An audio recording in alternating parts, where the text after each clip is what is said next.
Hey everyone, welcome to Prophecy Roundtable. I'm your host, Doug Hamp. Glad to be with you. Hey, if you want to be a producer for the show, go to patreon.com/Doug Hamp. Give whatever you want, maybe like, a coffee a day or something like that. Makes a huge help. You can be part of this show. You can be part of getting the word out on what God is doing, what's happening in the world, looking at the science and all kinds of stuff. Oh, and by the way, a little disclaimer here. We don't promise to have any answers, but we're going to have a great conversation. Today, we are talking about the solar eclipse and the CERN gods. And Joel is here with me. He is going to take us through a bunch of stuff. Now, I'm going to be the devil's advocate. I'm going to say, Yes. whatever. And he's going to share why, maybe the whole April 8th eclipse might be something. So, Joel, I'm looking forward to this. Scott's going to be here in just a couple of minutes, but Okay. yeah, so get us started. I think this will be a really interesting discussion today. So take First it of away, all, man. I'm going to You throw it are out muted. to everyone. Oh, I'm muted? Oh, okay. How did that happen? I heard him just a second ago. Isn't that amazing? How about I'll now? tell you. Can you hear me now? That's how it goes when you do live stuff. Oh, no. But yeah, he and I were talking just a second ago, and I heard him just fine. So I'm not quite sure what's happening. I don't know if that's on my side or your side there, Joel. Okay. Can you hear me now? Go ahead. No, Can you? No? try again. Still Hello? don't hear you. Wow, this is weird. All right, I'm going to click out. Okay. Don't know what to say about that. Everything was working. Now it's not. So wonderful. Joel, check your settings. Maybe we'll see what we can do here. It was working, everybody. We promise it was working. Okay. Excuse me. Try it again. Well, yeah, that's strange. I'm not sure what to say, and this was going to be Joel's thing. So now I'm kind of like, oh no, what do I do? All right, well, okay. So we got April 8th coming up. A lot of people believe that this is going to be a something. So I'm going to take the skeptic's perspective. All right. And in fact, I was just reading an article today talking about how some people believe, a lot of Christians, of course, believe that the April 8th eclipse is going to be something. All right. So, is it really there? So, Joel's going to, show us a bit of sign that, that an eclipse really is a sign. And I'm not disputing that it is a sign. Okay. But there have been many, many, many eclipses. I went and saw the one in 2017. It was really a spiritual experience, I have to say. It was amazing. I went and saw it in the epicenter. Now, if you are planning on looking at this, just like, oh, I can see it from my place, 90%. No, it's not the same. It's got to be 100% or nothing. All right. It's interesting when the sky gets dark, but it's a totally different experience when you actually see the eclipse 100%. All right. Because something mysterious happens. The animals get really quiet. The lights come on the streets. It really feels like it's night. And to be able to look up at the sun and see the corona, right? The sun that we see there every day is not really there, right? It's being blocked out perfectly by the moon. Now, it's funny for people that are skeptics when it comes to believing that there is a God. You would think that just understanding how perfectly aligned the Bible, or excuse me, how the moon is just perfect, set perfect shape from the distance of the sun. That seems more than just a coincidence, right? I mean, it's just perfect so that you can see the corona, and that has allowed us to do all kinds of study about the sun thanks to these different eclipses. So if you do have a chance, I would recommend going and seeing it, but you have to do it 100%. If you're going to, think you can see 80% or 90% and be impressed, you won't. All right. It'll be like, oh, okay, that was interesting, but it's not the same thing. There's just something really amazing when, you start hearing the crickets come out, the birds get quiet, like the whole ambiance changes when you have it at 100%. All right. Well, I see that Scott is here, and hopefully Joel was able to. Can you hear me now? Still can't hear him. Can you hear him? Okay, I think maybe I'm the problem because I can't hear you. Oh, well, take it away, Joel. I'm going to see if I can't figure out why I can't hear you. Somebody answer in the comments. Can you hear me? Yeah, they can. Oh, no, I know you can, but can they? They can. I'm reading the comments. Okay, there you go. All right, I hadn't moved it. Okay, so bottom line is that I'd like all of the guests tonight to comment back. If I don't cover everything, or at least most of the things, then I'd like you to make a comment to me. Joel, you missed it. Joel, you didn't understand this. And keep in mind that Doug and I talked beforehand, and this could be a big nothing burger. It could be, but it's very interesting. There's so many things involved that we should at least study it and be aware of the things going on. So let's hope that I can start clicking through the slides here and move forward. So the main thing is I wasn't paying much attention to this. Then I posted a video and I realized, oh, people love this. And then I saw CERN starting up. And then I saw that there were some other key players from over the last 150 years that seem to be involved in this. And then you look out and you see the Devil Comet showing up during this time frame, which is Pons 12P, and the solar eclipse, of course, and CERN, then the NASA launch, and then the National Guards being called out, and the cicadas. And I mean, it's just so many different things going on. You have to be aware of that. So the main thing is God tells us that he will give us these lights in the dome of the sky to divide the day from the night, and let them be for signs, though that's otot in the Hebrew, and seasons, moedim, which is our festivals and days and years and things like that. That's Genesis 1:14 through 15. Then also keep in mind that when Yeshua was birthed, there was a star which they had seen in the east that went in front of them until it came and it stopped over the place where the child was.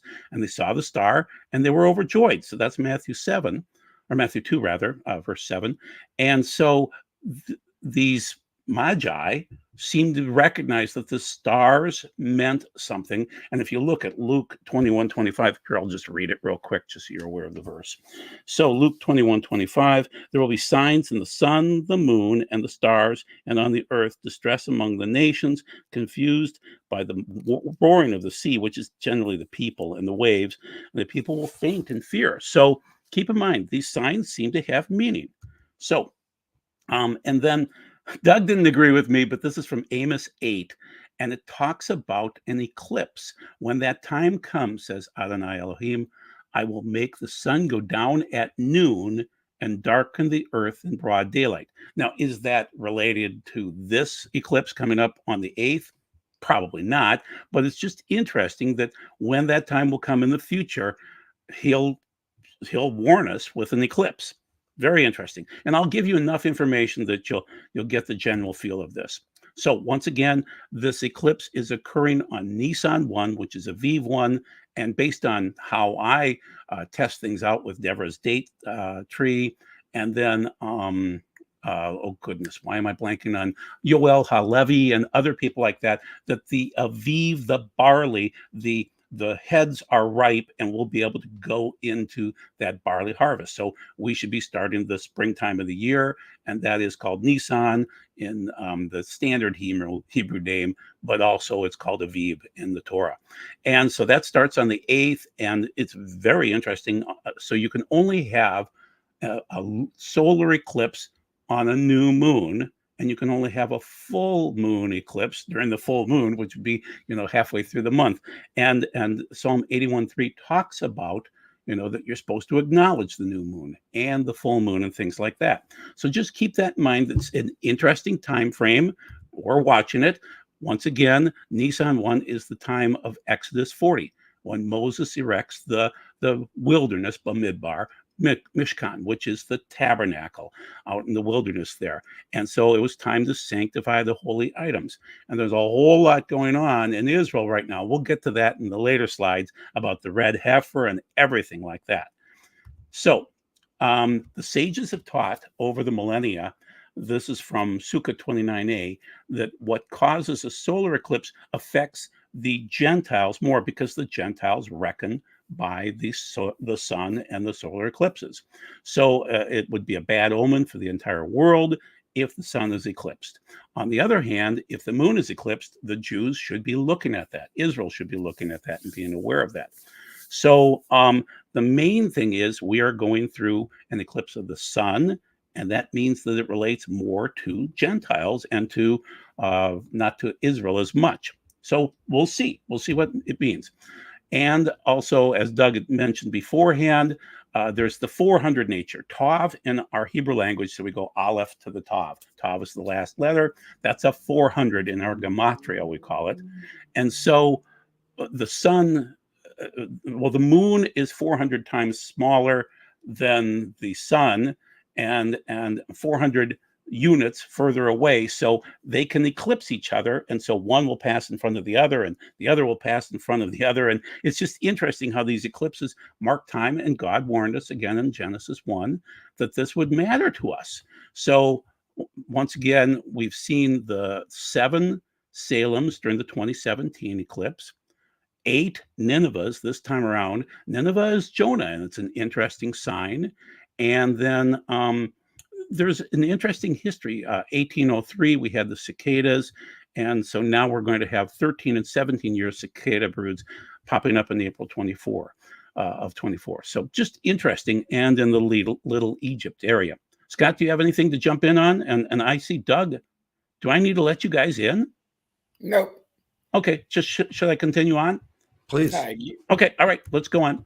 Yep. Okay, so we have had 8 eclipses so far in our country, 7 technically. We're going to have we've had the 8th in 2017, and they were related to war. So this is from Mark Biltz, and he cited, in 1778 and 1780, it was an eclipse that was around the Revolutionary War. Then the 1860s was the Civil War. And then the 1970s was the Vietnam War. So they're generally related to war. I'm not saying that we're going to have a war, but everybody across the world right now is talking about war. So I sense that World War III would happen at the tail end of the 7 years. But there are war drums beating every day of the week. So it's just interesting to note this. This is once again Mark Biltz. Continuing on, it's intriguing that it was 6 years, 6 months, 6 weeks, and 6 days between the eclipses from 2017 to 2024. And also, for those of you that are wondering, it's physically possible for us to have 3 days of darkness at some point in time.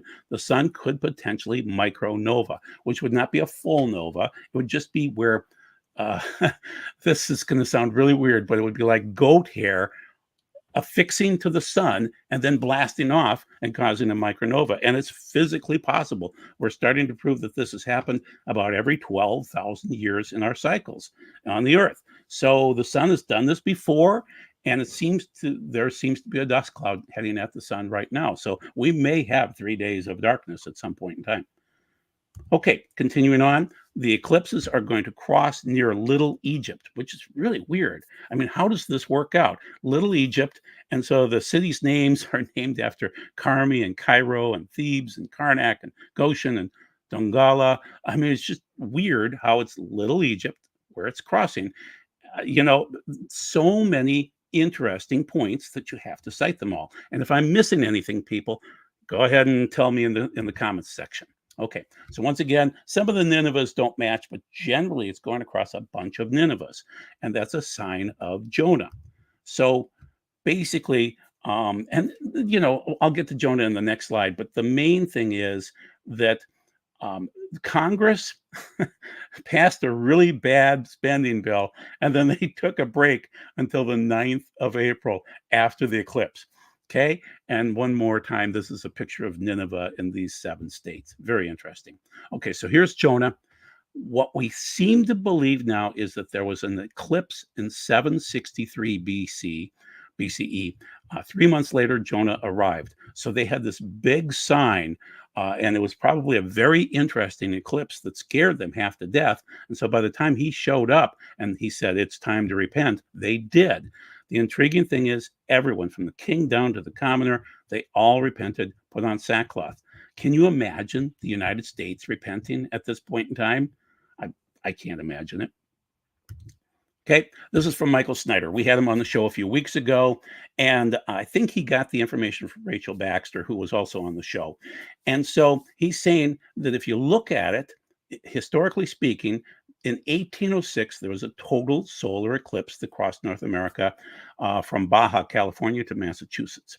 Then in 1811, there was another solar eclipse that occurred on Constitutional Day, And then, so we have the eclipses, then, and the crossing point was Cleveland.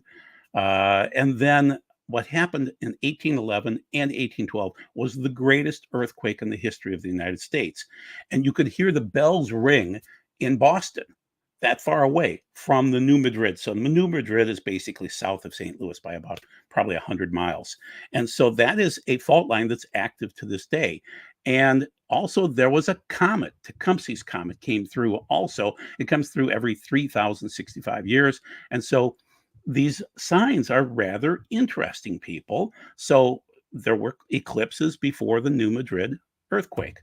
Let's go forward to 1963, and we have the Alaska solar eclipse, followed by the 1964 Alaska earthquake. And it's just, now, they weren't exactly, they're about 80 miles to 100 miles apart from where the eclipse was and where the earthquake was, but that's still pretty close and pretty devastating. So whether one causes the other, I'm not saying that, but there seems to be some weird, interesting similarities between the two. Okay. And this is from the University of Alaska, Anchorage. Okay. Continuing on, the other things involved, the aleph of the first eclipses, and I'm sorry, the slide is so small, but 2017 through 2021, 2023, and now 2024, you add them all together and you get an aleph, a paleo aleph. And if you just look at the two eclipses of 2017 and 2024, you get a tav. The aleph is the first letter of our Hebrew language. The tav is the last. And as I mentioned, it's 400, which is interesting because the sun and the moon are 400 units apart and 400 sizes apart. So it's just very interesting how God made it that way as a sign for us. So the guy in the middle is Aleister Crowley. We'll cover that. It's going to get weird, people. He prophesied in 1904, and we'll cover that in a slide in just a minute here. The other thing is, look around you right now. Mark Zuckerberg and other billionaires are building bunkers, okay? And also there's a chicken plague going on right now. There are other, I read a report earlier today, and it was about someone trying to manufacture more plagues.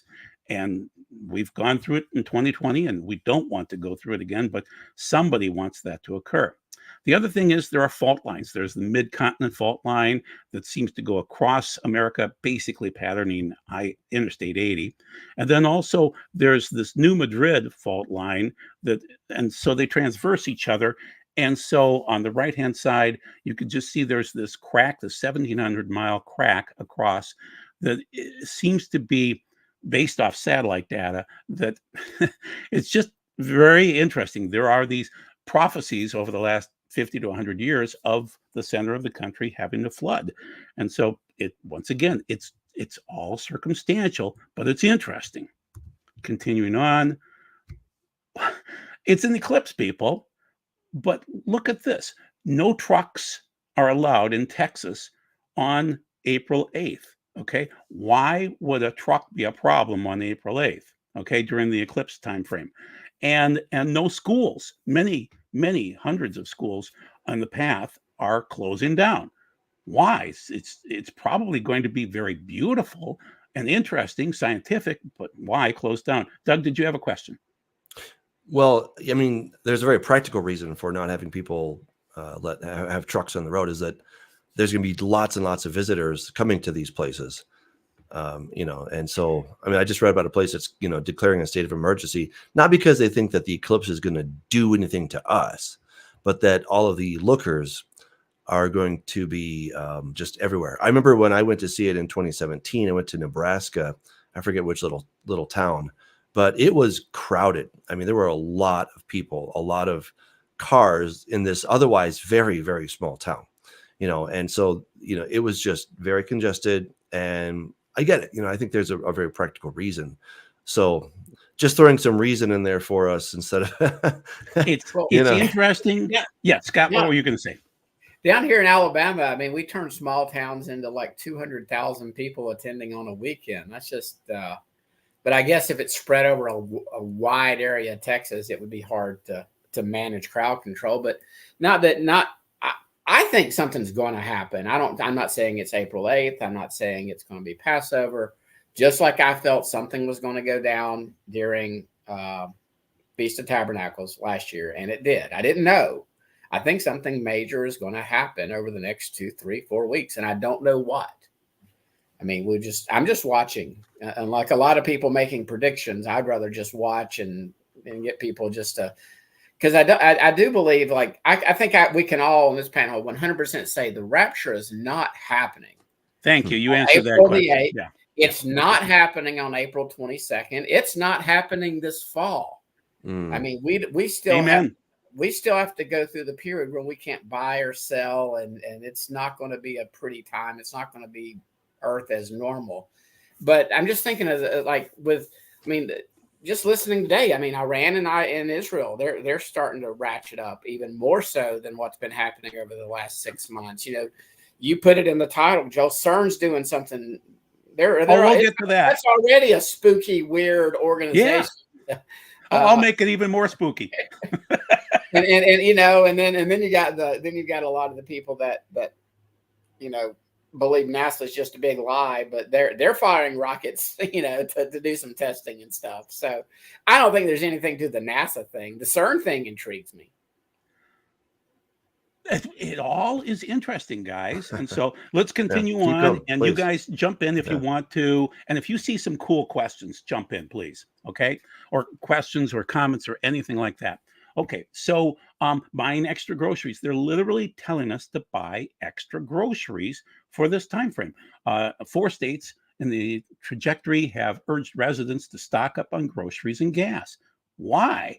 And this is from All News Pipeline. Here's on the other side, why has the National Guard been deployed to Texas for the upcoming solar eclipse? So this is Click to Houston, one of their local stations. Very interesting, you know? So the National Guard being called out. And Doug, I see your point.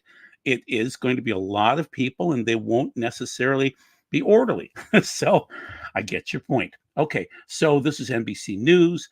When the solar eclipse arrives, New York prisons will be locked down. Well, the prisoners are suing. They want to go see the eclipse. So it's interesting. These are the Texas counties that are declaring an emergency over this eclipse: Bell County, Travis County, Kaufman County, and then Indiana, and then New York State, the whole Niagara region.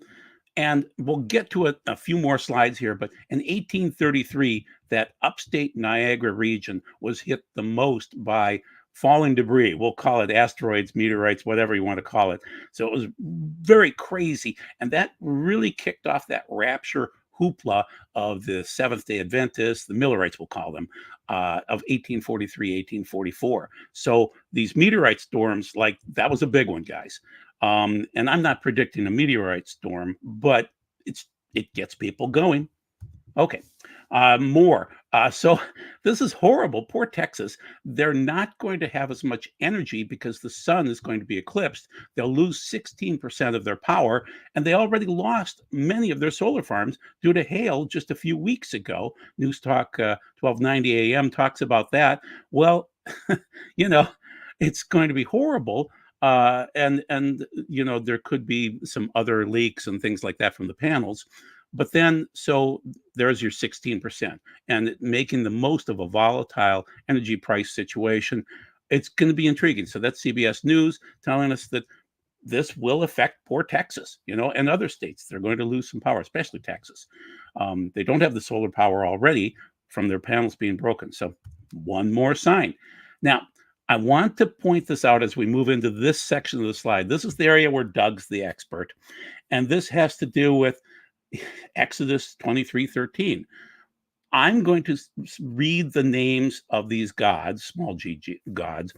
I'm going to spell them out, not say them just because it says there. Pay attention to everything I have said to you. Do not invoke the names of other gods or even let them be heard crossing your lips.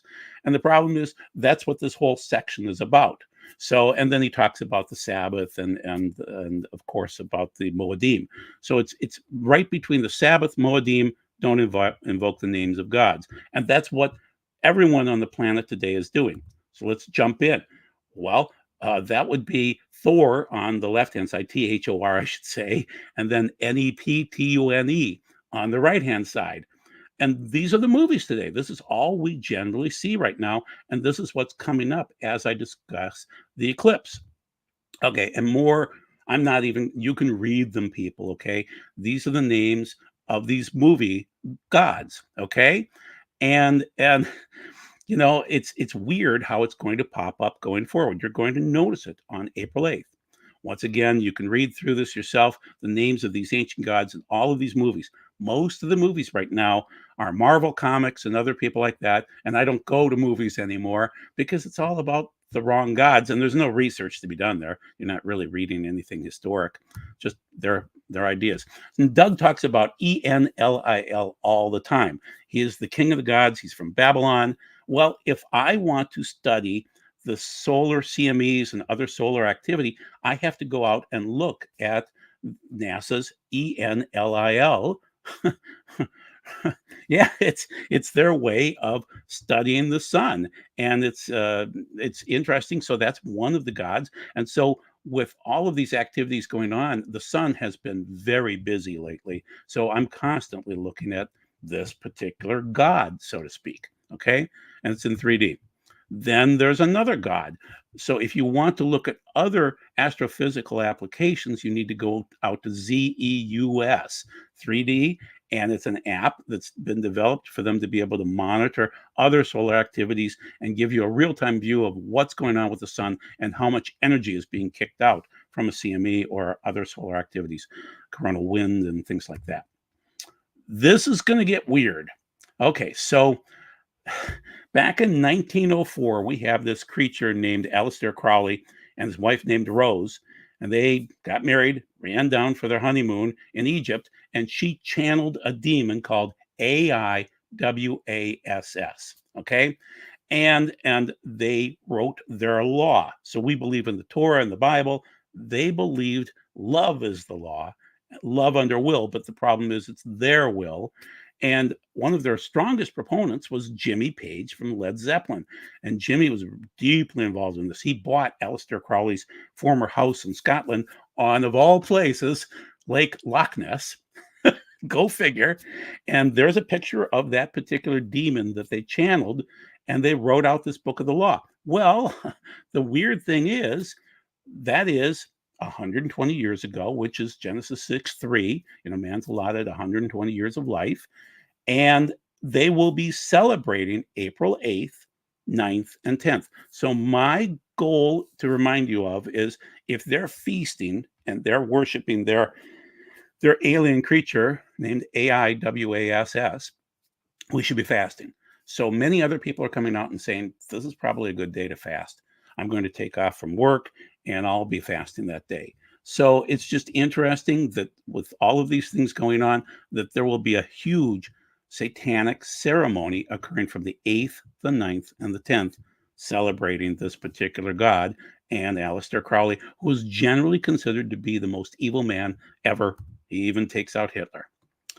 More things, more things. Okay, so the devil comet. So basically, this comet, for some reason, hit something or something occurred to it. And so it developed little horns on its head.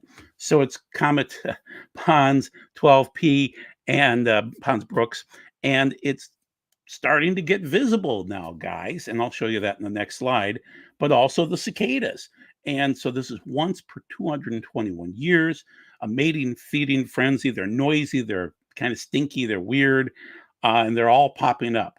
So one more sign, and this is the area that they would pop up during that intersection point in Little Egypt. And it's just, it kind of reminds you of the locusts from the 8th plague in Egypt. It kind of does. So once again, there's the cross. That's Little Egypt, and the cicadas coming in 2024. It's 2 broods. Very interesting. Noisy and strange, very strange to be popping up during the eclipse. And this is the New Madrid area. This is where the greatest earthquake occurred. The Mississippi literally flowed north rather than south as this earthquake hit in 1811 and 1812. It is the largest earthquake ever in America. And it's interesting that that's where it's crossing, in that general vicinity where the eclipses are crossing. So one more interesting point. The planets are technically going to line up but according to Ben Davidson, not actually in alignment when you realize how different their orbital distances are. So it's, do you remember Aquarius, Let the Sun Shine In? You guys are too young for that, but I remember it. I was a little kid. And, when the planets align, when the moon is this, it's all, you know what it is. And so it's rather interesting that you will be able to see the eclipse. You'll be able to see 12 Ponds Brooks, 12P, and potentially see the planets align during the same time frame. I mean, guys, it's just bizarre. All of these things are all occurring like this. And Yeah, keep in mind, go. I was just going to say the point that Rachel brought out, and I've seen other people that have posted that too. I mean, it's, again, let's go back to Genesis 1. The sun, the moon, the stars, the constellations were put there for signs. Now, I believe this is a sign. I believe that the 2017 eclipse and the blood moons in 14 were signs, but I believe they were warning signs. I believe this is a warning sign. But again, even though our friendly doctorate skeptic on the panel does not want to put too much faith in Yeshua returning after 2 days, I still believe that. I'm at 99.99%. I'm just not going to go to 100% and say, Yeshua will be back by 2034.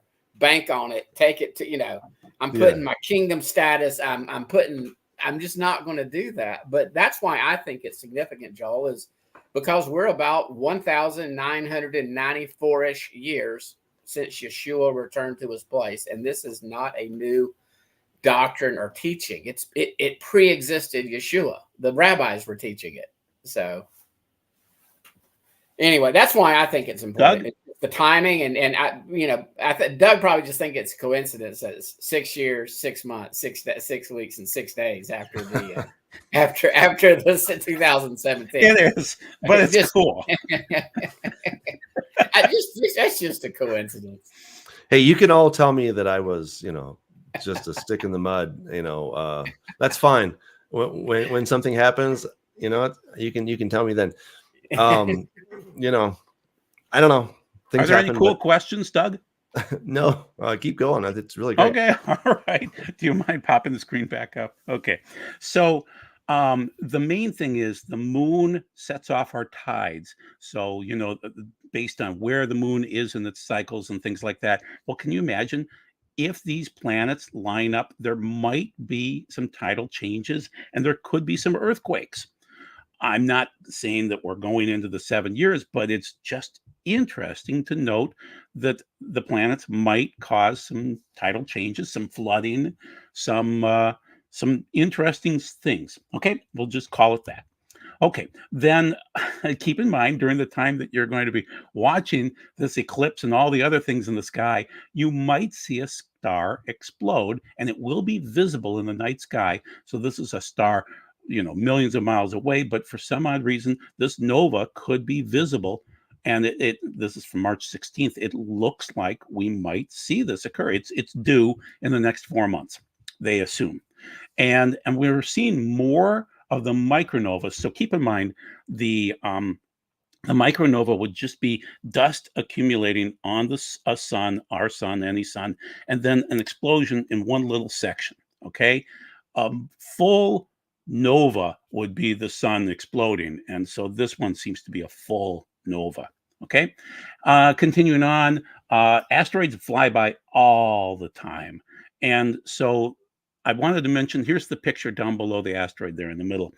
That's 1833. That's Niagara Falls, and there were tons of asteroids falling, meteorites falling during that time frame. That's what kicked off that odd time when you had technically all three groups there. You had the Millerites, you had the Seventh-day Adventists the Millerites became the SDAs generally, and then you had the Mormons in that same vicinity of upstate New York, and you had the Jehovah's Witnesses.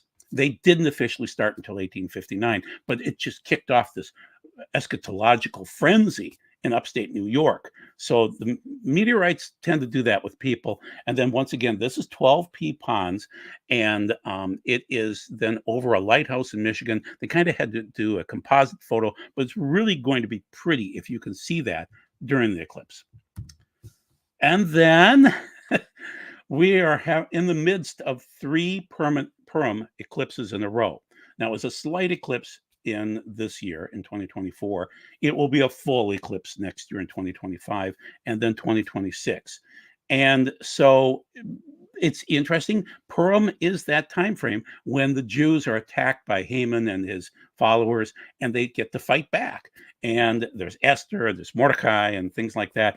And so we hope that this is a sign, if it is, that the Jews will win this war right now, because Iran, which is that Haman area, it's Susa, basically, is making war drums against Israel right now. So it's just interesting to note that we're having 3 eclipses in a row, and this is from Supernatural by Design. I'm blanking on his name, but I like him, but he predicts rapture dates all the time.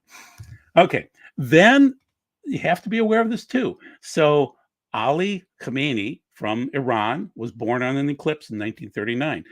Bibi Netanyahu was born on an eclipse in 1949. And he was born during the time frame of the blood moon eclipses from 49 to 50.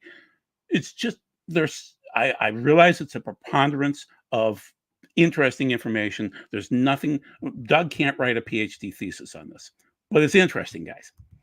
Okay, then now we're getting into CERN. Okay, so this comes from Jim Staley, and I don't know if he found it or he found somebody that found it, but basically, this is so weird, guys.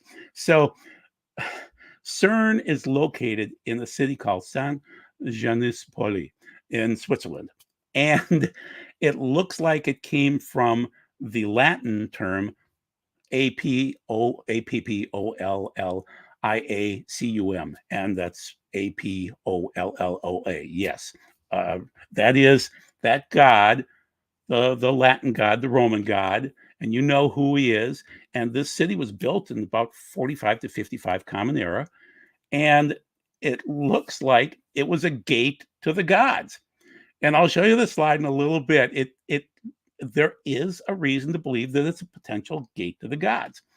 So I'll show you the slide, and you'll be amazed. So I want to quote this to you so that you're aware that we're all looking forward to this at some point in time, not exactly with bated breath, but we're looking forward to it. The 5th angel sounded his shofar, and I saw a star that had fallen out of the heaven onto the earth, and he was given the key to the shaft leading down to the abyss.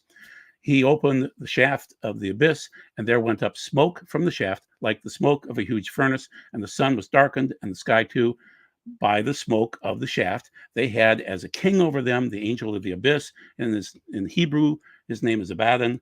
In our language, he is the destroyer, and that is Apollo. Sorry, I'll say the word. So it's just interesting how, there it is in the text, and we'll get to the next slide. Oh, I'm sorry, it's the next one after this. So CERN, of all times, it's been dormant for a couple of years here, and they're kicking up April 8th of all times. So why? Why would they? And the main thing is, why during that time frame? Why in this location? Why honoring their God from that particular location? Let's just quote Sergio Bertolucci. Out of this door might come something, or he might send something through it. And there have been some people talking about apparitions there and something weird going on there. And so it's going to restart, and it's going to be colliding at that point in time. And let's get to the next slide so you can see the ring. This is so bizarre. Even Doug will be wondering about this one. So it's a circle. It was first a smaller circle. Now it's going to be a bigger circle. It's set up to honor the god Apollo, okay, in Switzerland. It is set up to be a gate of the god, because that's what the temple was there, and built in like 45 Common Era.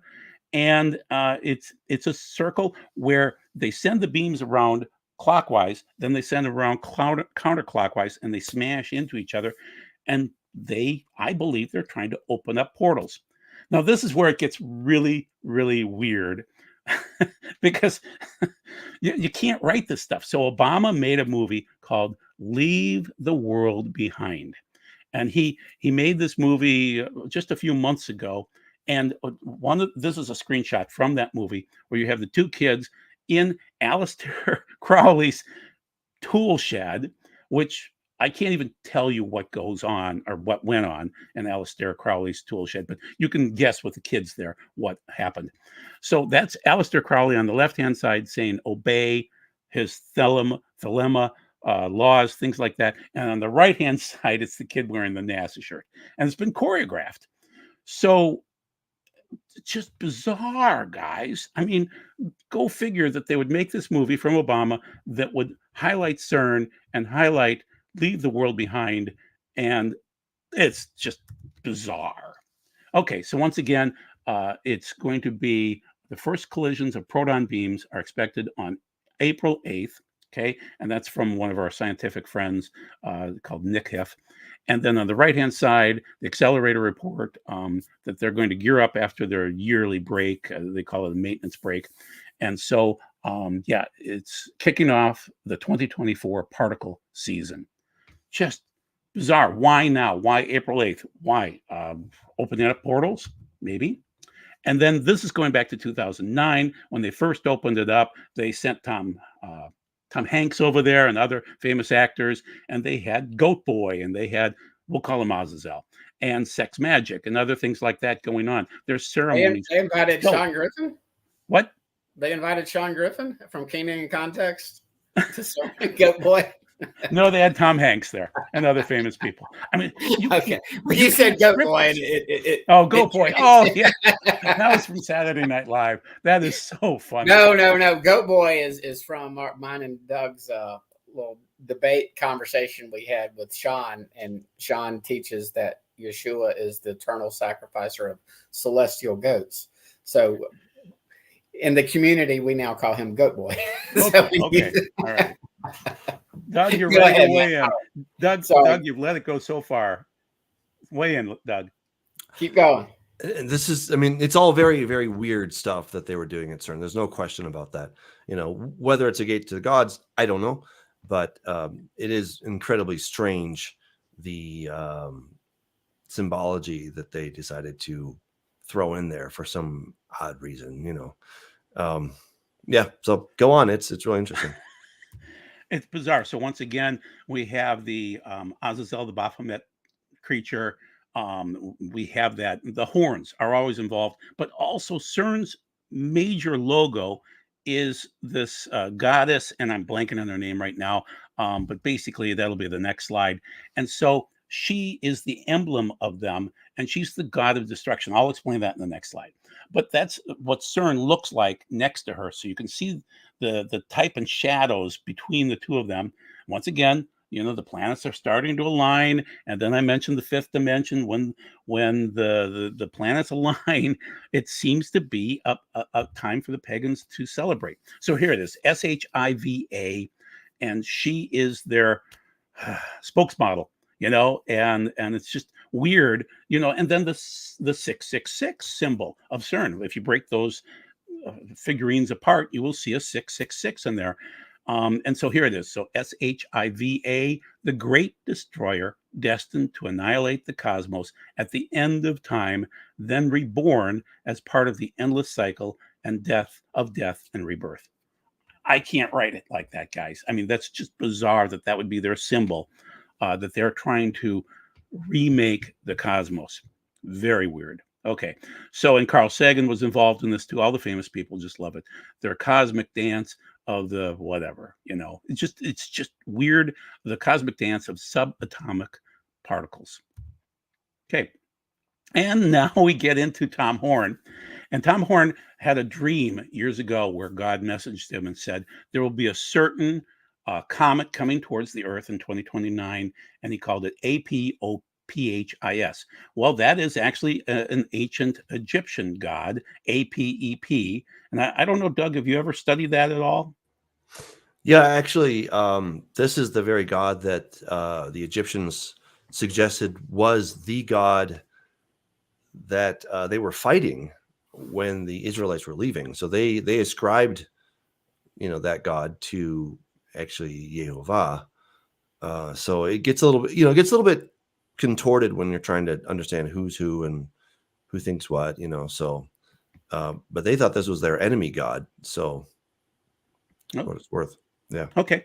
So basically, NASA is saying we just want to send up sounding rockets so that we can test out what's going on electrically and other and in the physics world.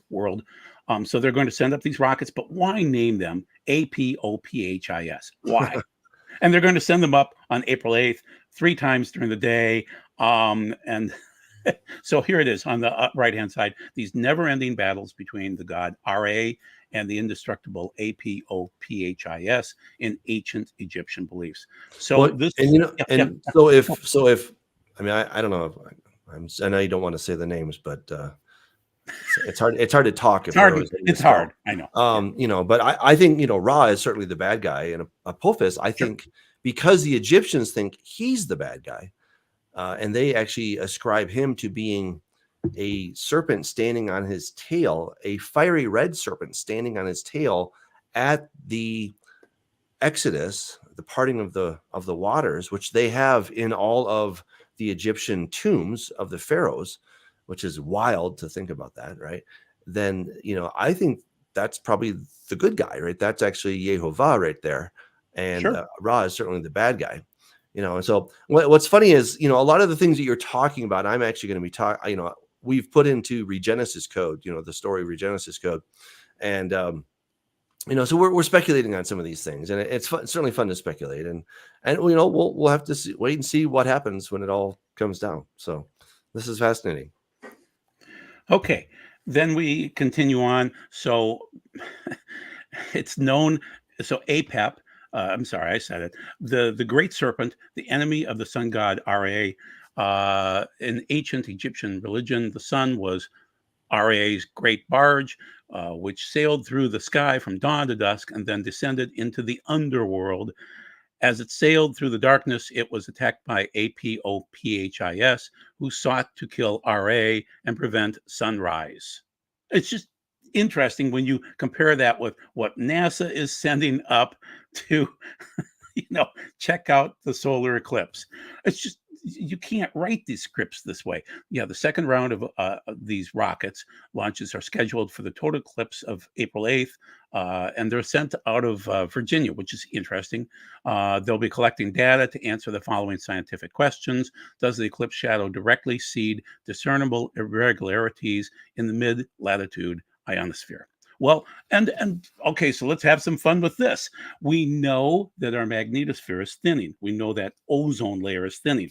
Not CERN, but how about NASA and ESA, European Space Agency, have been documenting this for years, and then they stopped documenting it. So we believe that that area that protects us from asteroids, meteorites, and from UV is thinning probably 25% now since 1859 when we had the Carrington event.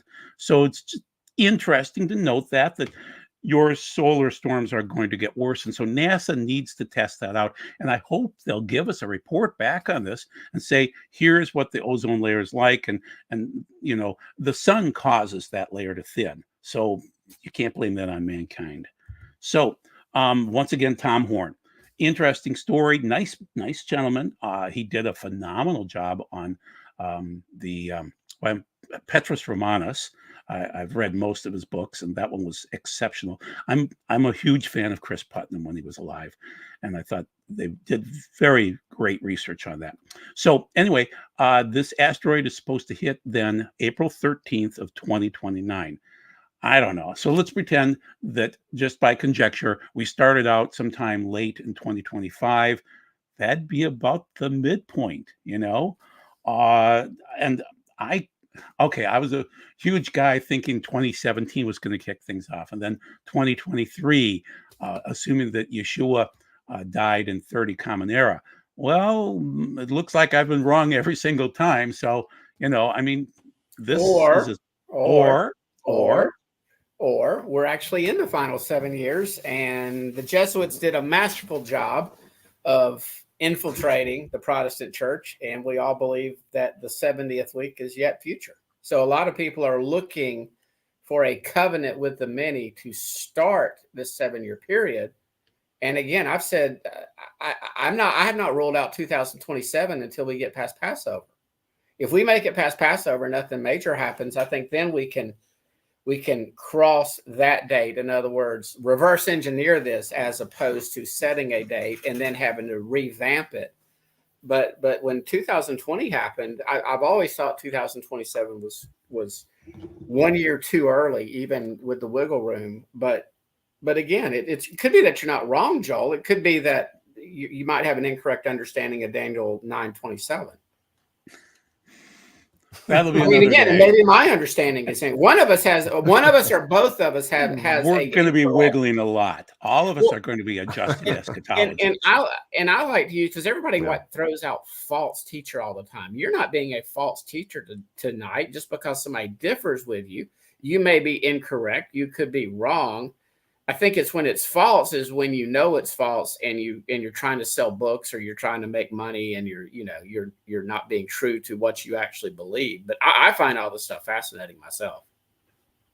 So I mean, and I just don't think it's coincidence that it's lining up with everything else that's happening and it appears to start to happen. I mean, we got a powder keg right now in Russia and in Israel and in Iran. I mean, it's a powder keg, and in China. So this is not. How about the business Taiwan as usual. earthquake? And China said, we'll send soldiers to Taiwan to help you clean up the mess. We'll send 100,000 soldiers over there to help you out, guys. China, great guys. Yep. So, but again, don't just because there was not some peace treaty signed this past fall in 2023. In other words, I haven't crossed off 2028 or 2029 or 2030. But again, and our friend John Howler says this a lot, the logistics of this, it's not going to, I think they're going to have everything in place, because Satan, the beast, they're not omniscient beings. They're not omnipotent. They're going to have to use technology and the system that's being implemented and built right now for him to have that kind of control with technology, to your point about the technocrats. So again, I don't stand. I don't know, guys. It's just don't beat yourself up for being wrong. You could have been right, So we'll just have to wait and see. Doug? Oh, okay. All right. Tom Horn kind of linked that APOPHIS asteroid with the bitterness, the wormwood from basically it's when they came to the bitter waters of Mara in Exodus, and then also with Revelation. Then that would be, why am I blanking? Revelation chapter 8 should be the third trumpet. Okay, so it's rather interesting. I'm not saying that is wormwood, but it's an interesting connection there. But Tom Horn did say he thought that it was wormwood. So that's his opinion. Okay. This is from Mark Biltz again, and he's talking about anti-Semitism, ethnic cleansing, political battles, Iran, God's judgment. And then, guys, on the right-hand side, this is our hurricane outlook for this season. Typically 14 is the average of named storms. We're expecting 23. So hurricanes, then 7 is average, 11 is the forecast. Major hurricanes, instead of 3, it would be 5. That's a lot of growth. And also, once again, Ben Davidson is predicting the first Category 6 hurricane this year. So I can't imagine what that would do to shred things. But if a 6 could occur, it would be horrific. And then in terms of, so this is a list of all of these particular gods. Again, APOPHIS, the snake god that attacks Ra, the sun god. CERN is building on top of Apollo's temple. And then it unveils Shiva, the god of destruction. NASA is, they're constantly telling us Enlil as their prediction modeler, and that's the king of the gods. Zeus, 3-day astrophysical applications. Aleister Crowley's involved in this. This is their big celebration. And then we have our friend Obama's back in the news. And then in America right now, I want to quote from Deuteronomy 28. Foreigners who live in your land will gain more and more power while you gradually lose yours. They will have money to lend you, but you will have none to lend them. In the end, they will be your rulers. Some of that seems to be occurring. Now, I can't say that we are, the people that were told in Deuteronomy 28 that this would occur. I would assume that this would be based on the land, but for some reason, it matches up with us. So, once again, that Aquarius song and the planets are lining up and Obama's back. And we've always had this interesting thing where he's been linked with the God of all things. So my comment to you is observe where Obama is on April 8th. The last time we watched him, he was busy in 2019. And as we mentioned during another meeting a few weeks ago, I mentioned that he was at the seat of Satan, which is Revelation 2:13. He was in Berlin and he was giving a speech and checking out the seat of Satan there on Museum Island. So it's just one more interesting thing. And that is the seat of Satan there in Germany on the lower right-hand side. And that's where it looked like in Asia Minor, in Pergamos. And then on the left-hand side, that's what it looked like in Babylon. So it's just interesting, what's going to happen on April 8th. I'm telling you, it's going to be religious on their side, on the pagan side, we'll call it, and they'll be feasting. We should be fasting, and the key players, just watch them. Just watch what they're doing if they're worshiping. And I mentioned again, this is from when we met a few weeks ago, that there were these eclipses over ancient Babylon, a couple of eclipses that occurred before the first time Babylon fell. This is not during Nimrod. This is after him.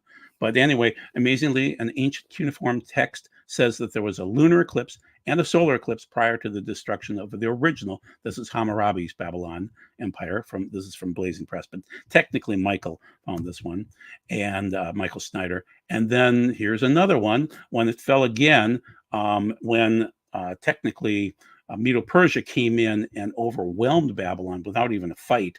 There were 2 intersecting solar eclipses over ancient Babylon, 7 years apart, about the time of its fall. So it's just more conjecture, more interesting things, and more, Revelation 2:13, and more of the throne of Satan sitting there in Germany. So really, this is pretty close to the end here. This is about that weird guy, Aleister Crowley, and how he worshipped Satan. And so this is a document from some pagan source, Scarlet Woman Lodge, saying April 10th, 8th through the 10th, 3 days of writing of the book of law, and they will be celebrating. And it's just interesting how it repeats. It doesn't mean that we're going into the Great Tribulation. It just means these are the weirdest signs I've ever seen in my life. And I've been, like even the bridge. So the United States abstains from a vote on Israel. And then the next day, the Francis Scott Key Bridge falls down. And even Haller wondered, what's going on with this? It just seems, there's a guy named Bill Koenig that wrote a book, Eye to Eye, great book, detailing how George Bush sided against, this is HW. No, which one was the first one? Yeah, HW is the first Bush. He sided against Israel, and then this Kennebunkport was destroyed by the perfect storm. And then 2005-ish, we have the Katrina that came in, and Bush W sided against Israel in that case and set up Gaza. Boom, Katrina hit. And it was like Katrina was just sitting out there waiting for him to do something stupid. He did the stupid thing. We got hit. So it's conjecture, but this is the Economist saying Israel is alone right now in the world. The United States just came out today. Our UN ambassador, or rather our Secretary of State, said, well, maybe if Israel won't change its mind, we'll change our mind on Israel. So it's conjecture. It's 8 o'clock at night. Doug, what do you think? Well, I thought it was interesting that J.D. Thomas just did a fact check. He said it was 6 years, 7 months, and 22 days. Ooh. So Right. there you It go. is. And that's what I feel like a lot of this stuff is that, because I used to do the very same thing. I did this when I was a pre-tribber. I collected all the facts.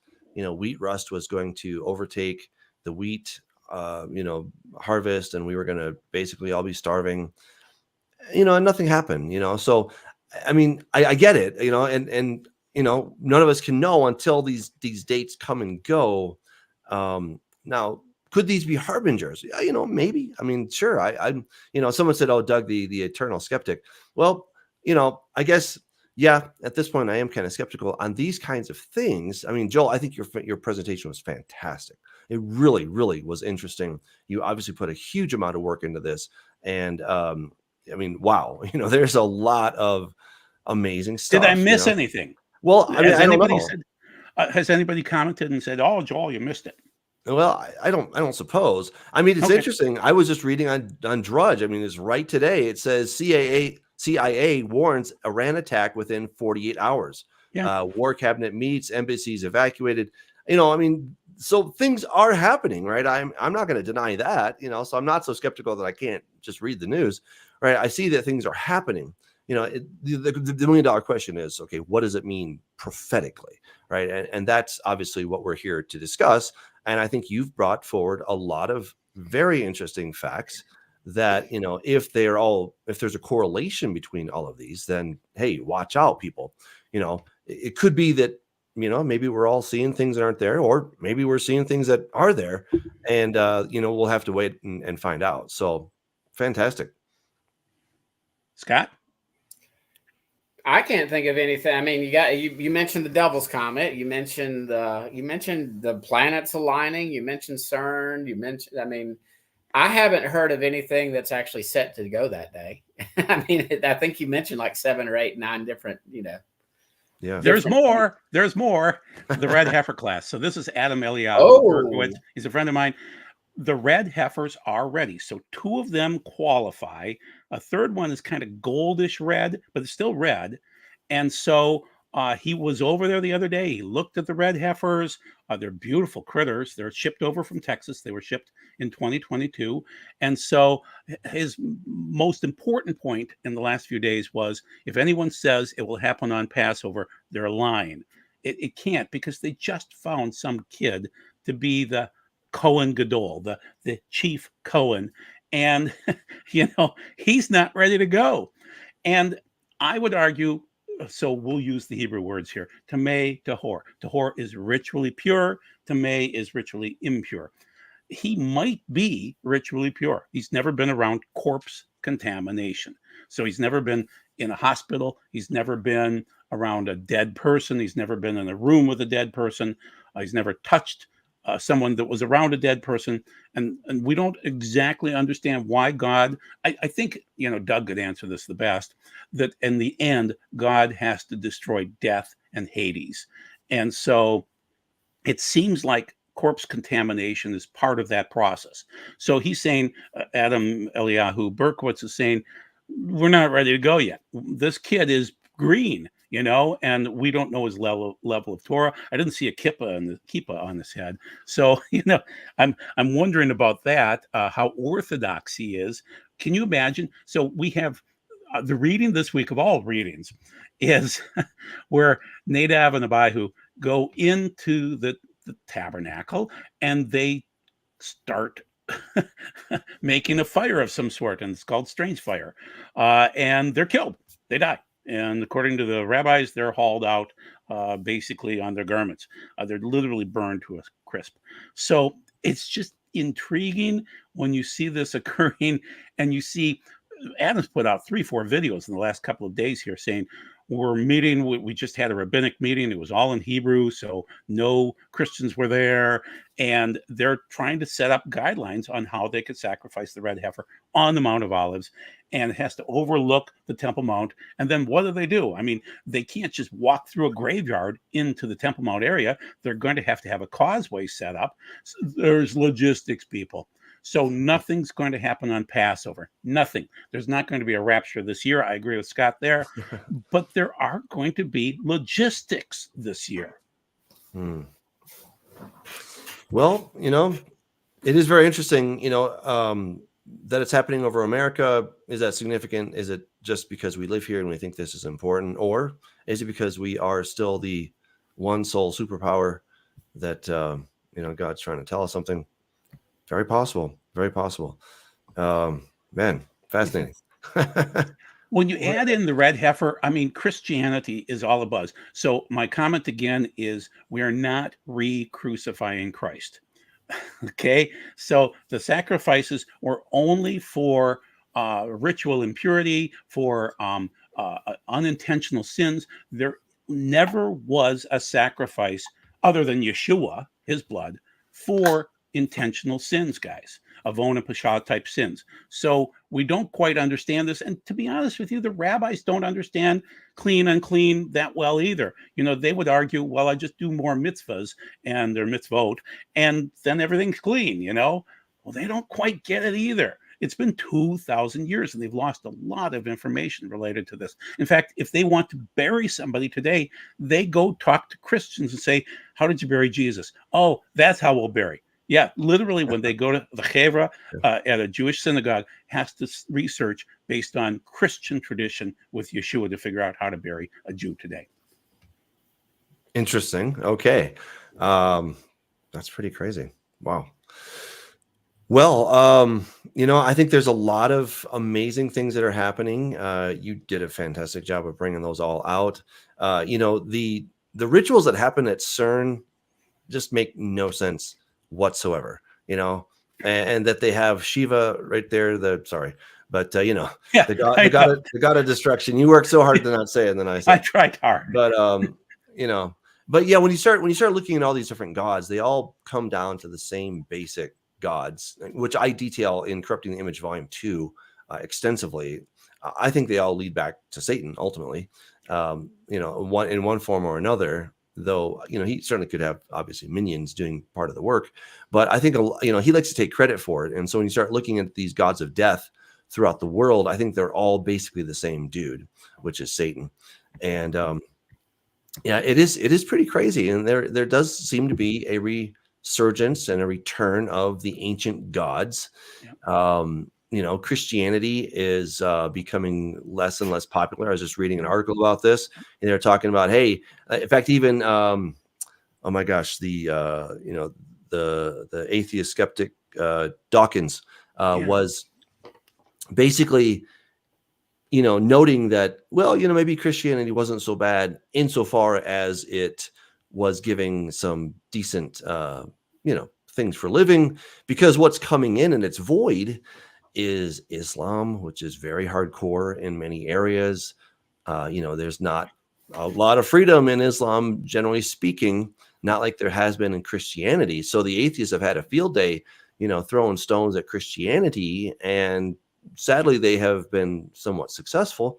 And Christianity is dropping in many countries, especially in the UK, in Scotland. Their churches are just essentially empty at this point, and so when you put this all together, this leaves a void, right? It's not that everyone just becomes a really nice atheist and we're all going to think logically. It doesn't work that way. There's a void of something, and I think it is a return to the old gods, and that's what I'm predicting in Corrupting Image Volume 3, in Regenesis Code, where I think that the old gods are going to be repackaged as aliens. They're going to come to save the day. And so a lot of the things you're talking about here, I mean, these really could be setting the stage for future events. Again, whether it happens this year, is anybody's guess, but that these are all things that are being factored in is truly astounding. and we're wise to keep our eyes open. So, thanks for bringing all that, Joel. It seems like they're pushing the envelope just a little bit more every day, with naming the gods and associating them with whatever activities. And so it seems like whatever you've been researching for the last 15 years will be really, really important as we go forward, Yeah. because these we would believe that these gods seem to have some kind of power and will Mm, do certain activities. So it's probably mhm. good to learn what they did in Babylon and Egypt and other places to figure out what's going to be coming next. Yeah. Well, so let's think about this for a second. So Jesus, he takes his disciples to Caesarea Philippi, right? You got to think about, like, why would a good Jewish rabbi take his pious disciples to Caesarea Philippi, right? I mean, this is kind of Las Vegas of the ancient world. What stays in Caesarea Philippi, what happens there stays there, right? That's the basic idea. So he goes specifically to a pagan site. I mean, this place is so pagan. Uh, it's not even funny. It had been pagan for hundreds of years, potentially thousands of years, depending how you look at it. But it was very pagan in the time of the Greeks. They thought that Bacchus was there, the god of wine. They thought that um, the satyr god was there as well. And so there was a well that was coming up, the spring, and so water was always flowing out of it. But they tried to put some rocks down there with tied to some ropes to see how deep this thing was, and they could never find the bottom. And so they started calling it the gates of Hades. But it was also thought that this was very much a cultic place. They had they had Zeus and Aphrodite in the Greek terms, right? But these are the same gods that had been there all the time. Now, towering above this thing was Mount Hermon, right? This is where the gods came down, right? And there were, according to the Book of Enoch, there were 200 that came down, and they made some oath. Now, I'll tell you what's so amazing is when I was writing Cryptic Image Volume 2, I got interested in this supposed quote, or this stele that had been found, and it said, according to the great and holy God, those taking an oath proceed from here. And I'm like, that doesn't make much sense. Why would they take an oath if they're going to go against what God said to do? Why would they take an oath in his name? It just didn't make any sense to me. So I was like, I want to see the actual stele. So I looked it up in the British Museum, and I'm looking at this thing, right? I actually find it the original stele, just the stone. I'm looking at the Greek, and I'm like, it doesn't say holy. It's not the word hagios. It's the word batios, right? And I'm like, what in the world is batios, right? I'm like pulling my hair out, trying to figure this thing out. It doesn't make any sense. What in the world is batios? There is no Greek word batios. It does not exist. Now, I had been doing some research at the time on, well, I'm just going to say it, Enlil. Sorry, but I tried hard. I know you did. You worked so hard. And I just threw it off. All right. But I was doing I talked about him already. So I was doing all this research on Enlil. His secret name, when you start looking at the cuneiform. So this will be his symbol. Okay, his logogram. It comes out bad, okay, or BAD, right? Bad, all right. Which is I've always wondered, like, is the English word related to that? I don't know. Okay, maybe.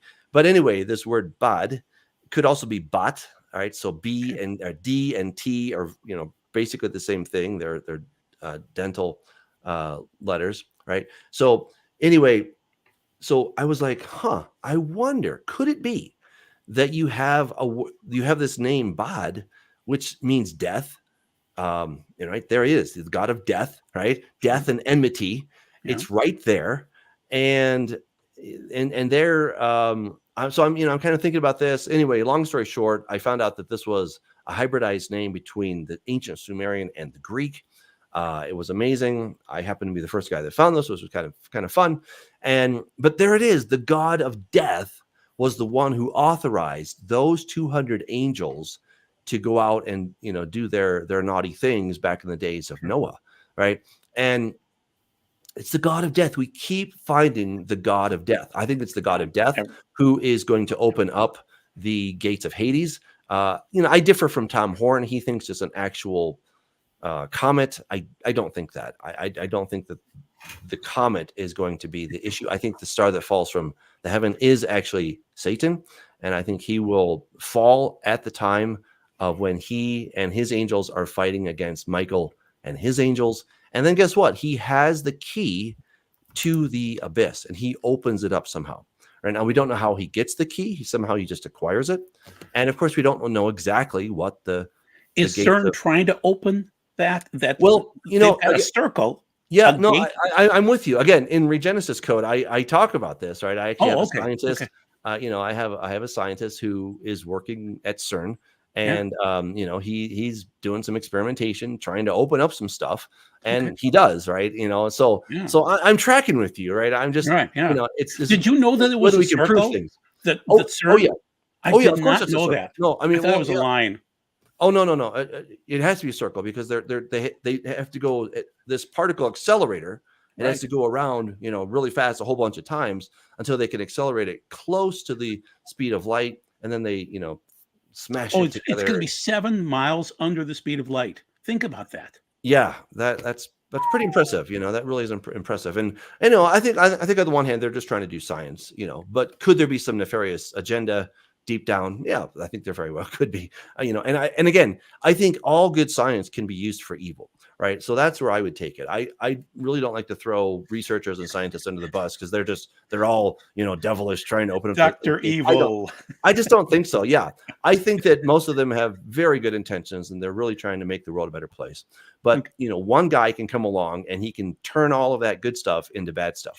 And but again, why do they have Shiva outside their door? Like, you guys, like, this is just strange. Like, the optics here are not very good for what you're trying to do. So, it's just crazy. And, when you think about these old gods, it was at Babel, right? This is where the gate of the gods got started. And, our God seems to be pretty ticked off still at Babel, because even in the book of Revelation, he's talking about Babel. Now, in the days of John, Babel as any kind of a important city did not really exist. I mean, it was there and people were still living there, but it was not the center of the world by any stretch of the imagination.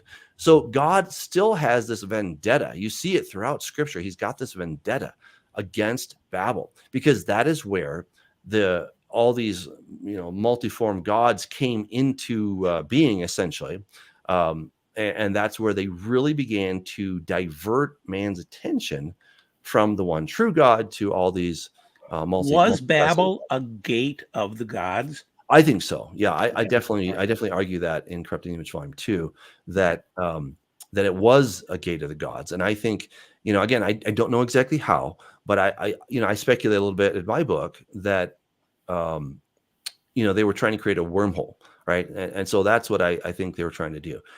They could use, and now they're discovering that wormholes and quantum entanglement are maybe actually the same thing, right? It's kind of strange. You're like, oh my goodness. In fact, it's called D-Link computers. So quantum computers. So they're trying to use quantum computers, right? And they're talking about how they're going to open up some kind of a portal and they're going to reach into this other dimension and pull out from there these other resources from this other world. Well, you saw the quote that I gave you where he said maybe something will come in or maybe something will go out from this. Yeah. Again, we write about this, Mornay and I, and he's my co-author of Regenesis Code. We talk about this extensively, that this is kind of the stuff that's happening. So, I'm with you, it's just, this is what you research. Well, yeah, exactly. On this issue, if CERN is involved in this ripping the veil, in other words, Yah can allow the principalities, the powers of darkness to manipulate, to influence scientists, to influence leaders, et cetera, et cetera. I think if it ever does happen where they open up this portal, this gateway, the heavens, into this other dimension, I believe it's going to happen in the fall. As far why as the fall? No, I'm sorry. I think it's going to start off in the spring. So in other words, I do believe everything winds up in the fall, and we've got those 42 months, those 1,260 days, the 1,290 days from Daniel, and you just look at your biblical calendar. I don't like to call it the Jewish calendar, but if you look at your biblical calendar, if it kicks off in the spring, 3.5 years later is Yom Teruah, Feast of Tabernacles, and Feast of Trumpets. So I don't think we're going to see anything this year that could even possibly qualify as the abomination of desolation. I know some people are saying that the red heifer could be the abomination of desolation.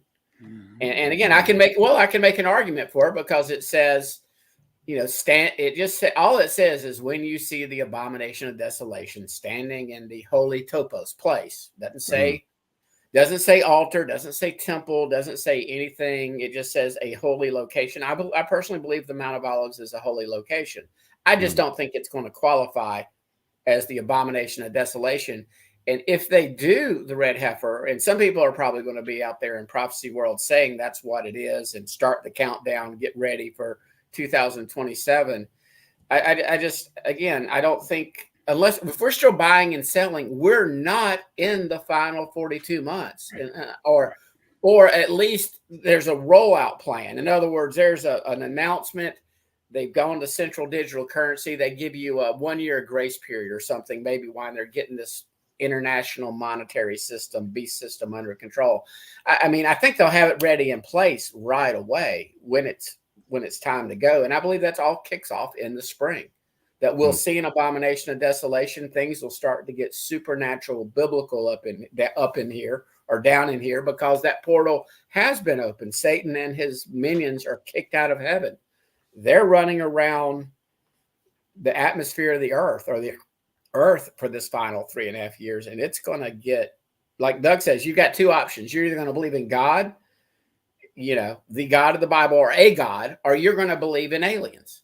You're not going to be able to sit here with your rational human mind and go, this is just normal stuff. This is just... So they've got the evolutionary theory. These are more highly evolved species that they created us and they're our gods. Or you've got the truth, which is the biblical account. Yeah. I do think that's the only two explanations when this stuff starts happening. I agree. Yeah. You're going to be forced into either camp. Yeah. And it's going to seem so natural. People look for natural explanations, Occam's razor and all that stuff, right? They just want, like, okay, what makes the most sense, right? And if you have otherworldly beings that are showing up, right, and then it turns out these otherworldly beings have been around for a long time, we just have called them different things. You think about it. The leader of the Galactic Federation for people that are channeling these different spirits and whatnot, his name is Ashtar, right? And you're like, Ashtar, like, seriously? like Astarte? Yeah, exactly. So Ashtar is the leader of the Galactic Federation. Greek. Yeah. Right. So this is people that claim to be speaking with aliens. It just so happens that the name of the aliens is exactly the same as the ancient gods. Right? And you saw that little green man on the screen, what that Crowley was talking to, he looks like a little green man, he really does. He really does. Right. So again, there's a lot of weird stuff out there we can't quite make sense of, but you start putting enough of the pieces together, you're like, okay. Again, I'm a little skeptical on dates especially. But again, that we are marching toward the end. Oh, I totally believe that. I totally believe that. And I think there's a lot of weird stuff that's going on. What exactly Crowley did, I don't know, but he claims to have opened some portal, him and Parsons, that they opened up the portal and they invoked Babylon. I don't know. Parsons, JPL and of Labs. course, yeah. So Babylon obviously is, what is Babylon, right? Who was the leader of Babylon? Who started Babylon? It was Nimrod. Okay. And Nimrod in the ancient world was known as Ninurta. He was a son of Enlil. And when you understand that Enlil is Satan, Ninurta is Nimrod. He's the rebel. And he established Babel, the gate of the gods. This was the pleasure palace of the gods. It was the connection point between heaven and earth. So they weren't like trying to build a tall building so they could touch the dome over the supposed flat earth. They were trying to create some kind of a dimensional doorway so that they could get to the other side or let the gods come into this side. And it's interesting that Jacob has a dream where he sees a ladder between heaven and earth. And then Jesus tells us that it was the Son of Man. Jesus is the ladder, right? And so Enlil, Satan, claimed to be the connection point between heaven and earth. And Jesus says, no. I'm the connecting point between heaven and earth. All right. So we got this massive battle going on between these two, obviously, very powerful. Jesus, of course, all powerful beings, but Satan has some authority, and that's how he can operate in this world. And, so this is what happens between these two. So, yeah, there's a lot of stuff. There's clearly some spiritual stuff. I do think that God is going to fully allow Satan, however it may be, but to open up the portal. I think that there may be some magic involved with the science, with the technology, and that probably what you showed there at CERN with all that really weird stuff. I mean, that's just straight up occultic, demonic, and that's where I think, you start having casting spells and whatnot that somehow is going to aid in the opening of this door. So yeah, some people are doing real science and they're, just crunching numbers and they're trying to make sense of stuff. But there's another side that is actually, working on this other part of the equation, as it were, which is a spiritual equation. And I think that they're trying to find keys. When you think about the key to the abyss, There you go. Yeah. What is a key? Is he going to come with some big metal key and he's like, okay, open this thing up? I don't think so. Don't we all use virtual keys every single day when, we put our thumb on our computer and it opens up, right? Or we put in our password. When we buy Bitcoin, we need our keys. It's a key. A key is simply some kind of a password that it locks something. And it doesn't have to be a physical door. It can be very much a spiritual door, right? And so if you kind of need a whole mechanism to make it happen, right? What's involved with opening a door? Well, there's a lock, right? So there's something on the door. Then if you bring something external to that, and what is on that key? Well, there's a code on a physical metal key. There's a code on that physical metal key. We've just simply taken away the metal and we're left with the code. And so this is where I think, you could use the science to help engineer the lock, to help build the key. But what is the code? Who's got the code? And that's where I think they're going to turn to the occult to say, okay, give us the secret password so that we can open this thing up. And I suspect, again, this is what I talk about in Regenesis code. We have a character who is sort of the embodiment of the woman that rides the beast. And, and so she's the one who has all this secret ancient knowledge, this occult knowledge, to give these secret passwords, as it were, to open up the various portals. So again, I'm with you. It's just, we'll see. I don't think it's this year, but it's coming. So they're not doing it until Yah says it's time, and that'll be. I believe that'll be 3.5 years prior to the end of this age and his return. And if he allows them to use their science and experiments or whatever to open this up, that's just how he does it. Sure. I mean, it's just how he chooses to. Yeah. He chooses to let them figure it out, and that's just part of his plan. He's playing 11th dimensional chess, and they're just playing checkers. Yeah, and what I think an important point to understand is that what we have in the Book of Revelation are the bullet points. Okay, if you've ever done a presentation, you have a bullet point. Usually, there's like a ream of data behind that bullet point, right? But if it's all been summarized in that one point, and that's essentially what the Book of Revelation is doing, is it's telling us these are the highlights, right? These are the things that happen. He had the key to the abyss. Wow, I mean, there's a lot of stuff in there. How in the world, could this happen? Well, the Bible doesn't tell us how it's going to happen, simply that it does happen, right? And so then, this is what kind of freed me when I started writing a fictional book about the end times. I was like, oh my goodness, I really have to think now. It's not just that it happens, but how could it happen? Because I'm trying to put it on the screen or put it in a book, and I'm trying to, kind of envision, right? And so, I go looking for like, okay, what could be a particular mechanism? So I'm kind of stuck somewhere between CERN and quantum computers, and it could be a fusion of the two, or something, I don't know, that that they somehow come up with a way to smash particles together and say secret words, and bada boom, there it goes. There's some kind of a little door opening. We're seeing this in the movies too, right? I mean, Right. with Doctor Strange and the sling ring, right? And then they can just open up a door to a different dimension, right? I think that's essentially what we're talking about, is that there's going to be a door opened to another dimension. It won't quite be like Doctor Strange, but that will allow things that are on the other side to come to this side. Now, I was going to say, I kind of got a little bit sidetracked, but when Jesus went up on top of Mount Hermon, right, I think that he was putting Satan on notice that, hey, this is now my mountain. You guys claimed it way back when, and Mount Hermon had been known as the mountain of the oath almost since time began, right? As far back as records go, that's what it was called. And Jesus was reclaiming it per Psalm 68. And so what I think when he said that the gates of Hades will not prevail, see, the first century Jewish apocalyptists, they believed that at any moment, the gates of Hades were going to just fling wide open, and that the hordes of Hades, the hordes of hell, were going to just come rushing out of this place with shooting their arrows, right? And so that's what they were imagining. And frankly, I think that was the plan. I think that's what Satan had in mind. And Jesus came along and he said, that's not going to happen. Not on my watch, not today, right? What Satan has planned to do is not going to happen right now. And so it's been delayed. At this point, some 2,000 years it's been delayed. We'll have to wait and see exactly how long it takes, right?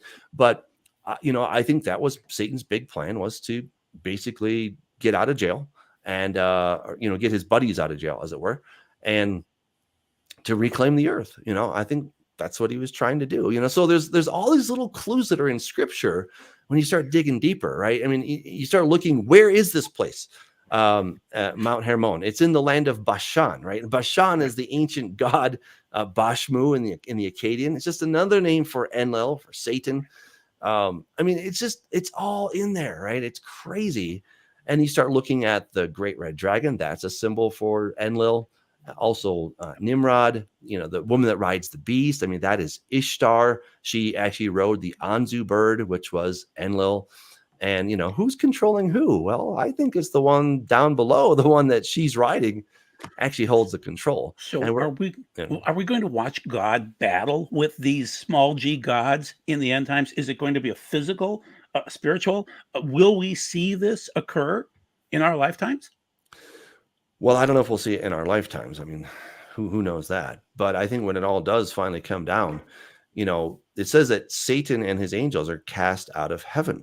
Right. So I think they exist behind the veil, and they will no longer have that sort of immunity or anonymity to hide behind the veil. They're going to be forced into this dimension. And I think by opening the abyss, they will, I think that happens at the same time. The opening of the abyss, the Satan getting kicked out of heaven, the star falling from heaven to earth.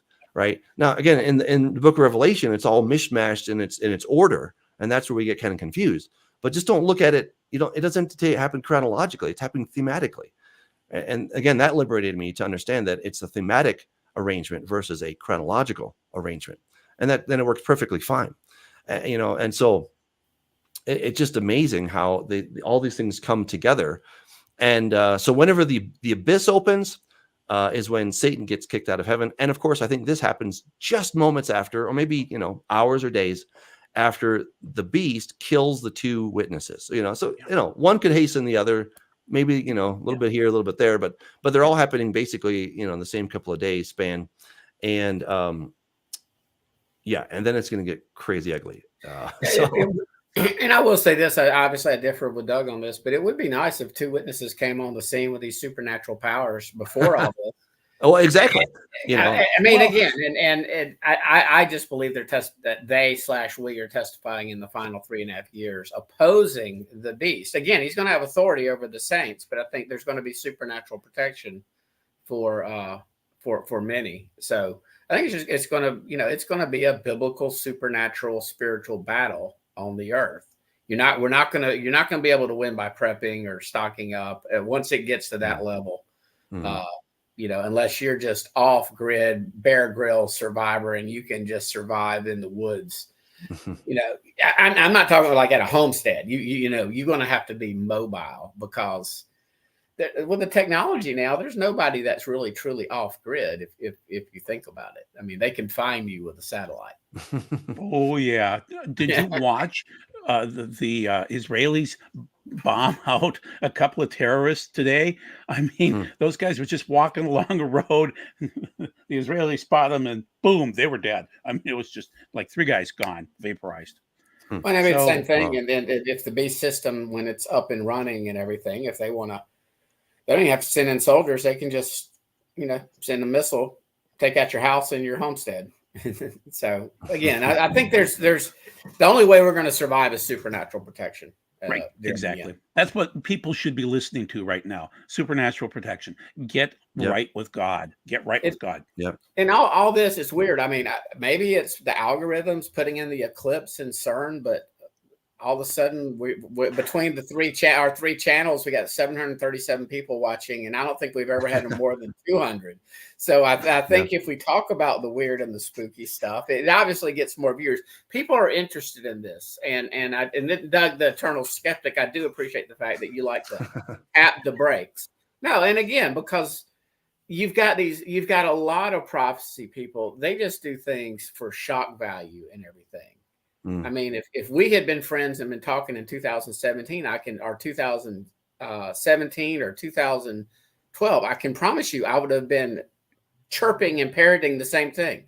We're not even close to 2030 as yet. That's the reason I think this is significant. It's not Yep. not just Yeah. because of the eclipse. It's not just because where we're getting at with AI right now. It's just not the central digital currency. It's the Israeli situation. It's the Russian, NATO, American situation. It's China, Taiwan. Yeah. It's all the it's the Yeah. blatant paganism in the American Western media right now, where it's the Yeah. gods are just on full display, and you've got to do Yeah. this not to see Well, the evil. yeah. You got to be in Yeah. denial. Yeah. And I mean, let's just take a really hot topic, which is transgender and homosexuality and all this stuff. It was That's spiritual. Ishtar was the goddess in the ancient world. She had these supposed mythical powers that she could change a man into a woman and a woman into a man. I mean, Okay. that's transgender right there. Okay, now whether or not she could do that, I don't know, but that's what the myth held, and that she had this retinue of transvestites and homosexuals all around her. There's all kinds of ancient literature that was written about this and just praising this. So it's pretty wild stuff that's happening. I mean, we've got to see that, okay, this is just a recycle, right? This is not new. We're just coming back to where we were before. And what's so amazing about Babel is that God himself stepped in. There's only a few times in human history where God himself stepped in. All right. And, certainly at the flood, then you have the Tower of Babel, and then, well, Jesus, right? Well, I guess you could argue that, at the, in Egypt, right? God himself. Oh, so certainly he stepped in there. Yeah. Yeah. But I'm just kind of thinking of the major highlights. But Jesus coming is God himself stepping in. We think, oh, he came to die for my sins. And yeah, he did. But there was this huge battle. I mean, I taught about this when I was going through the book of Mark. I mean, I'm like, guys, this thing is epic. Do you realize how much, butt kicking Jesus is doing here? I mean, he goes right to the epicenter of the spiritual, the spiritual world, which was in Bashan. Bashan is in the Galilee, right? The land of the way of the Gentiles. Why was it called that? Because this was the land of the nations since a long, long, long time ago. And I think there was so much demonic activity, which you didn't really have nearly as much in Jerusalem. But right there you had it because Satan's seat was right there. It was Mount Hermon in Bashan, which is the Bashmu. There is a geoglyph of a huge Bashmu, a huge serpent. It's called the Serpent Mound. It's just maybe half a mile from the Gilgal Rephaim. You know, I mean, it's just crazy stuff, right? And it's just down the hill from Mount Hermon, right? So, yeah, like it was right there, you know. And so then Jesus going across the Sea of Galilee, um, you know, there to the other side, and he's encountered with this incredible storm. And then he rebukes the wind, right? I think it was Satan that was actually causing that wind to get all crazy. We know he could do it in the book of Job, right? He, you know, brought this great Yeah. wind and it Oh, brought yeah. down the Job's kids' houses Yeah. and killed them all. And he did. brought fire from heaven and all this stuff, right? And so Jesus was going over to Gadara, which means fortress. And who did he meet there? Legion, right? Yeah. So I think they were like, "Oh no, Jesus is coming. We need to keep him out of here. Let's drown it. Let's drown him. Let's sink the boat." He's like, "No, I'm coming." Right? And he gets over there, and these legions, you know, this legion is like, "Please don't hurt us," right? You know, they're like, "Oh my gosh," you know, like oh my God, like literally, right? Like here is Yeah. God, and we're in trouble because you know he's coming. Don't torture us before our time. Yeah. Yeah. So Well, again, this was God intervening because I think Satan was up to no good, and he's like, Right. no, not going to happen. The gates of Hades, not going to happen. Not on my watch. They know judgment's coming, but this was not a clickbait title that Kenny D posted. There are no demons going to materialize. Stop trying to scare people. I don't know who said, anybody on this panel that said maybe people hear what they want to hear, that we're thinking demons are going to fly out on April the 8th at CERN. But at some point, let me finish. At some point in time, unless you don't believe the Bible and Revelation, there are going to be some creatures released from the abyss. Period. End of discussion. Nobody is saying that's happening on April the 8th or anything. I personally believe that this is a sign for all the reasons I've stated in the past shows, just because of where we are in the timing and nothing I'm seeing come about politically, socially, technologically, economically, spiritually, the transgender stuff. In 2008, Obama opposed gay marriage before he was president, when he ran for president. So go back to 2008, and here we are just a short 14 years later, and we're considered bigots if we don't want our 7-year-old children or grandchildren to be indoctrinated into thinking that they're a little girl if they're a boy. And that's where we are right now as a society. And so for all those reasons, everything, that's why I think this is important, not for clickbait at all. I mean, I think Joel's our new co-host, but Doug and I we don't try to do the clickbait stuff and make crazy predictions. I mean, I haven't even predicted Yeshua's returning by 2034-ish. I just think he is. You know, I believe he is. In 2034, if we're still all sitting around talking on this panel, we'll be a little bit older and grayer and less hair, and I would have been wrong. And that's okay. And that's when I can say, "See, Scott, I told you." Yeah, you could. And all my college friends are going to have a blast. I mean, they're going to like, you because I mean, this is something I've been talking about, you know, since I was a kid, since I was a teenager, since I was in college. So that's why I'm paying special attention to this Passover season, this eclipse, this biblical New Year. That's why I'm watching, and I don't know what's going to happen. Something's going to go down. I don't know what. That's right. I think it's his. I'm not saying thus saith the Lord. I haven't had a dream or a vision. Just believe it. So let's end it with this, because we are definitely way over time. You know, April 8th is coming. It might just come and go. You know, my hunch is it's going to be a nothing burger. But hey, if it turns out to be a very much something burger, then hey, at least we had some forewarning. That's awesome. You know, on the other hand, I do think that, you know, it may not be anything immediate, but it might be something that happens eventually, right? So, you know, the solution though is, you know, we don't need to go find all the demons under every rock. We're never going to accomplish anything. We don't need to figure out who's behind every conspiracy out there. That the answer to darkness is simple: turn on the light. All right, that's the answer. Turn on the light. You know, and we as believers are to be the light. So we should not be scared. We should not be fearful. We shouldn't be telling people, "Oh my gosh, this was it." You know, like, man, just tell people about God's kingdom. Tell them about how good He is and how much He loves us. That is the antidote, right? So again, weird things are happening. We get that.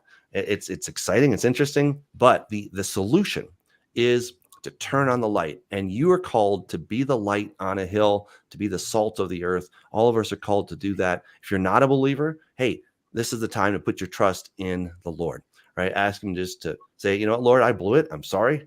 Will you forgive me? And he's like, yep. And be part of the kingdom, because God has called us to go and spread the good news of his kingdom. And so that's what we're trying to do here. So we're glad that everybody joined us. Yeah, we're glad everyone joined us. Again, if you want to become a producer, go to patreon.com/Doug Hamp. I would encourage you guys to go get Corrupting the Image 1, 2, and 3, not just because I wrote them, but I think they're very pertinent to what we're talking about. And if you want a story, go get Regenesis Code. I put all that research into a book, and the goal is to get this made into like a Netflix series. And, you know, I really think we can reach hundreds of millions of people with a biblical worldview about the end times. It's not cheesy. It doesn't have Christian cheese in it, but you know, it's good entertainment, and it's theologically deep. All right. So, you know, pray about that if you would. I'd really appreciate that, because it's been a lot of work, a lot of years trying to get this thing off the ground. So, yeah, with that, we will say good night. So everyone, take care. We'll see you.